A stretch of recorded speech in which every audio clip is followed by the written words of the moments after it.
Okay, today's notes are going to be on finding limits algebraically. So far in our class, we've found limits when we've had tables of values. But when we have tables of values, we're only able to estimate limits. We're not able to determine the limit exactly. We've found limits from graphs, and we've found limits from piecewise functions. And if you haven't learned how to find limits from piecewise functions today, after you do the Desmos activity, you'll understand how to find limits from piecewise functions. So today, we're going to be learning how to find limits algebraically. So the first thing that you can just do is you can just plug in the x value. So you can try first to see if that method works. So for example, let's say that we had the limit as x approaches pi of sine 1/2 x over x squared. So you're able to just go ahead and plug that pi in, sine of 1/2 pi over pi squared. The only instant where it doesn't work to just plug in the x value is if you're given a 0 on the top and on the bottom, and we'll see that in a minute. But as long as we have a value on the bottom that's not 0, it's fine. Sine of pi over 2 is 1, and so this limit can be evaluated just by plugging in the x value. Okay, so let's try another one that's not going to work out that way, and so we have to do a different method. And this method is going to be, I just like to call it factor and cancel, because that's what we're doing.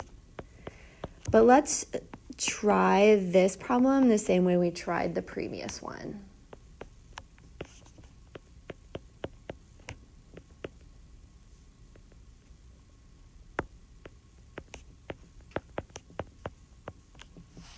Okay, so let's first attempt to try to plug in. So when we plug in, and I'm not going to put an equal sign here. I'll talk about why in a minute.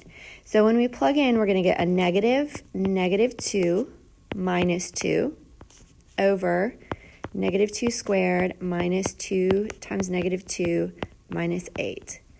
So in the numerator, we're going to get 2 minus 2, which is 0. And in the denominator, we get 4 plus 4 minus 8. So that again is going to give us 0. So when we get 0 over 0, this is called an indeterminate form. It does not give us enough information to determine the limit. So we're not going to say that the limit equals 0 over 0. The limit's going to equal, in this case, an actual finite value, but we don't know what that value is until we do our factoring and canceling. So this indeterminate form over here is basically totally unhelpful. Sometimes it does work to plug in the x value and get your limit, like we saw in that first example, but it did not work here because we end up with this indeterminate form that's unhelpful. Okay, so I am going to put an equal sign now, and I'm going to set this equal to the limit as x approaches negative 2. And then we're going to do our factoring. So in the numerator, let's factor out the negative. And when you factor the negative out, both signs change. When do we want to factor a negative out? You want to factor a negative out when the leading coefficient is negative. So in the denominator, we're going to factor this by the product sum method. X minus 4, x plus 2. Okay, now we have some terms that cancel. The x plus 2's cancel. And now I can plug in the negative 2 to the denominator, and it no longer gives me 0. It's going to help me find the value of my limit. So in the numerator, I'm just left with a negative 1. And then plugging in the negative 2, we get negative 2 minus 4. So we end up with 1/6 as our answer. So we were able to, by factoring canceling, rewrite our limit into a determinate form, and then we could plug in and determine the limit. You need to carry along this limit notation here until you get to the final step of plugging in. The reason is a limit cannot just so this top limit here cannot just equal a different algebraic expression. A limit can equal another limit, and it can equal a finite value. It just can't equal another algebraic expression. Okay, let's do 2 other examples. Okay, so this guy we're going to be also factoring and canceling.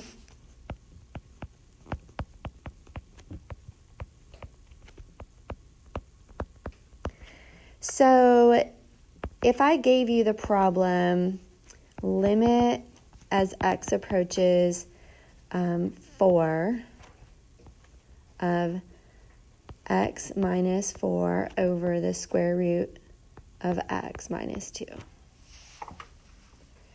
So if we, again, go to the side because we don't want to plug in and have an equal sign here right away. If I plug in the 4, I'm going to get a 4 minus 4 over the square root of 4 minus 2. So we're plugging in the x value, but we get that indeterminate form again. So we never want to just have this equal to 0 over 0. That doesn't make any sense. Our limit cannot equal an indeterminate form. The value of this indeterminate form is it just tells us we need to do more work. So let's go ahead and factor this. So we're going to factor this numerator as a difference of 2 squares. So Miss Kelly, what do you mean by a difference of 2 squares? So a difference of 2 squares is like if we had the binomial x squared minus 81. We have 2 perfect squares separated by a minus sign. So we're going to square root the first term, square root the last term, 1 plus 1 minus. So we're going to do the same thing when we factor this numerator. We're going to square root the first term, square root the last term, 1 plus 1 minus. The denominator stays the same. Aha! Now we have factors that cancel. And now we don't even have anything in the denominator, so we can just plug that 4 in. And now that I'm plugging in, I no longer have to rewrite the limit notation. And I'm going to get the square root of 4 plus 2, which is just gives me a final answer of 4. Okay, for our final example, we're going to multiply by a denominator.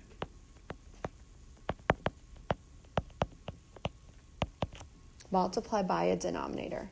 So this problem, we have the limit as x approaches pi of x minus pi over 1 minus pi over x.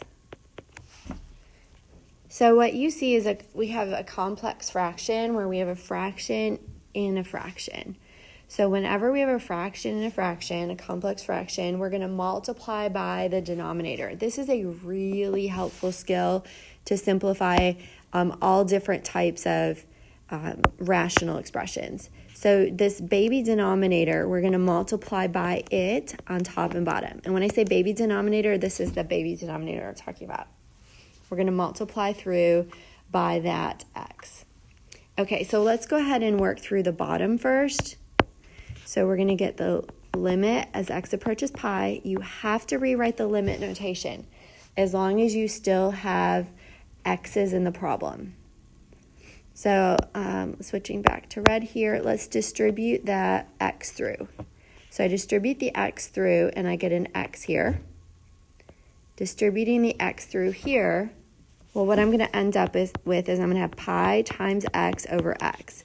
And so these x's are going to cancel, and that's just going to give me minus pi.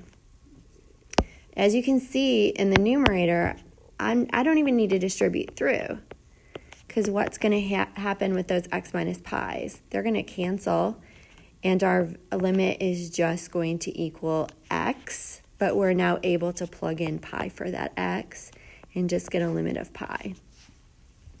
What I probably should have showed you at the start is that if when we plug pi into this original expression, we get an indeterminate form. Because it's always a legitimate method to just plug the x value in and get a limit like we did on the first problem. The problem arises is when you get an indeterminate form. So if I go back to that original problem and start plugging in pi's for every x, I'm going to get pi minus pi, 1 minus pi over pi. And so, yeah, you see we get 0 over 1 minus 1, or 0 over 0. So it's because of that indeterminate form that was powerless that we had to find a different method in order to simplify algebraically, and then we could plug in.